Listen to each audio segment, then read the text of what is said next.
Charles Manson was the Boogie Man of an entire generation. Charles Manson was batshit crazy, and that's being nice.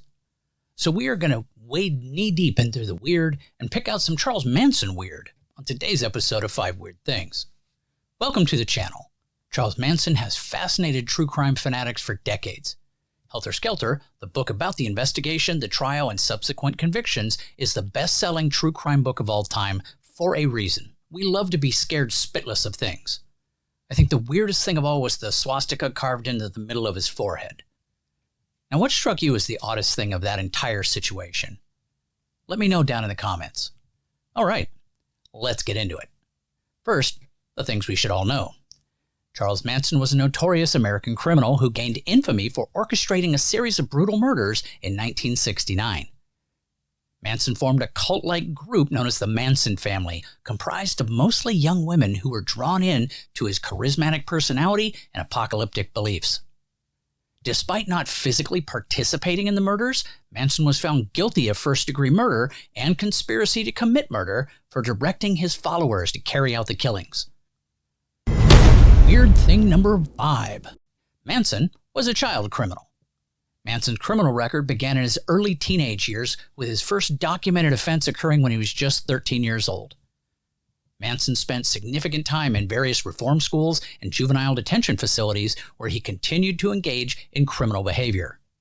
His juvenile criminal record included a variety of offenses such as theft, burglary, and assault. Despite being detained in these facilities, Manson managed to escape multiple times, highlighting his defiance of authority and resourcefulness. Manson's troubled youth and early criminal activity foreshadowed his later involvement in more heinous crimes as an adult, culminating in his role as the leader of the Manson family and orchestrator of the Tate LaBianca murders. Weird thing number 4. Manson had a horrible childhood. Manson was born to a teenage mother, Kathleen Maddox, on November 12, 1939, in Cincinnati, Ohio. His biological father was absent from his life and never mentioned. Manson's early years were marked by instability and neglect. His mother was often unable to care for him, leading Manson to be placed in the care of various relatives and even orphanages at times.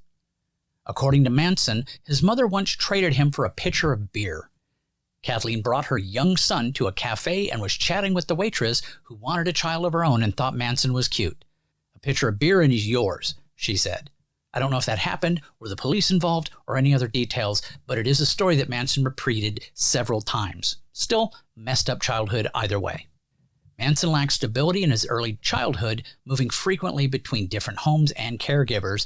This lack of consistent nurturing and guidance likely contributed to his later criminal behavior and erratic personality. Manson's early encounters with authority figures were often contentious, as he rebelled against rules and regulations imposed upon him. These struggles foreshadowed his later conflicts with law and authority figures as an adult. Weird thing number 3. Scientology was too crazy for Manson. Manson was introduced to Scientology through his friend Phil Kaufman, who was involved in the religion, and Kaufman provided Manson with some Scientology materials and teachings. Now, Manson's involvement with Scientology is described on a couple of websites as brief and superficial. Now, he attended 150 hours of Scientology classes and lectures, but did not fully engage with the religion or become an active member. So just to put this into perspective, if he took 4-hour classes each day, Monday through Friday, that's 2 full months of being taught. That's not brief. Manson used some concepts and teachings from Scientology to manipulate his followers within the Manson family. He incorporated Scientology terminology and ideas into his own distorted beliefs and ideologies.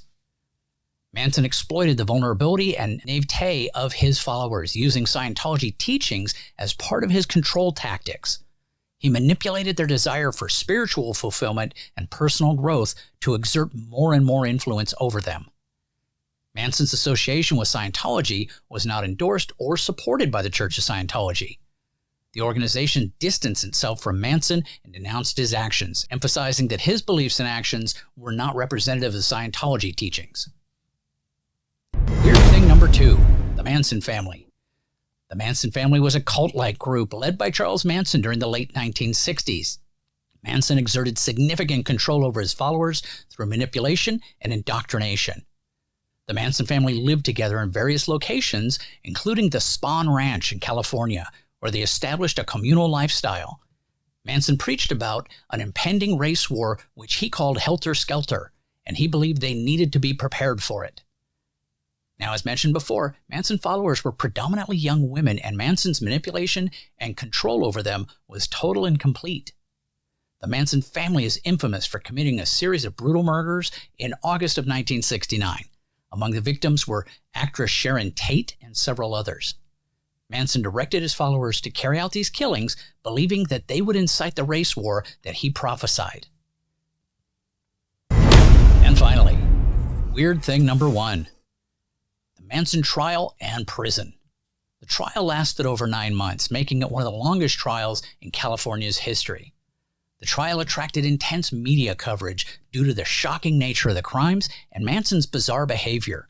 He was given to long, drawn-out rants and carved an X in his forehead that later became a swastika.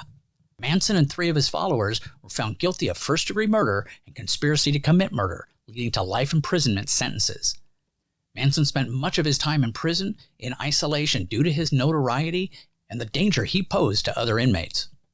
Manson was consistently denied parole each of the 11 times he was eligible, ensuring he remained incarcerated for the rest of his life. And I'm sure that swastika in the middle of his forehead there's no better way to let the parole board know that you got your personal act together and you're ready to go back out with the people. Charles Manson died of natural causes on November 19, 2017, at the age of 83. One of the greatest things that ever happened while he was in jail was I can't remember the reporter's name, but they sent her to interview him, and she made a huge story of her work up to Manson, showing how tough she was and how scary the prison was, and it didn't affect her. And in the middle of the interview, Manson abruptly scooted his chair, and it made a little sound. She was out of her chair and at the door in a heartbeat. You can act tough, but if you are not tough, a killer in the room will keep you honest. Well, that's it for today's episode. Manson is a hell of a subject and a story. I hope you liked it. Please like and subscribe and share the video on all your social media. I would appreciate. Now, please leave any opinions down in the comments. And today's code word, of course, is Helter Skelter. Put that down in the comments as a nod to some 60s weird. Take care. Have yourself a great day.